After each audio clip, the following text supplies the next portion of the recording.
in specific in the book, I borrow from Pius Kai, who's a Nigerian Catholic priest. He's been talking a lot about digital spaces and Yes. talking about that in those spaces they can become theological, meaningful settings. They are defined by, and I'm looking at the quote because I wouldn't be able to remember otherwise, but that the digital spaces create an atmosphere. They have symbolism, they have interactivity and community interpretation. And I talk about with the album or with this EP, the music and the sonic landscape that U2's always been good at creating creates an atmosphere. There's definitely a feeling that they're good at creating a world that you step into. So it's maybe not necessarily always a liturgical space, but sometimes it very much is. And they are definitely operating with symbolism, very much using the Christian symbolic universe.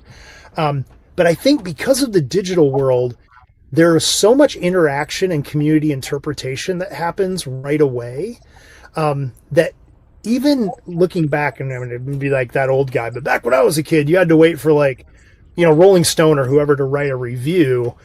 Now it's like people are like posting the video that day of like my first reaction to the record. So I think looking at what Kai is saying,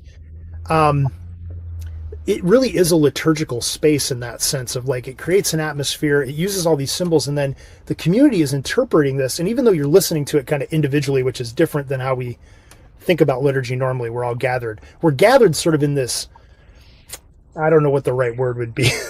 this space, as soon as we put our headphones on or our speakers or whatever, we're in that space together in that EP, and everybody's trying to interpret that in one way or another. So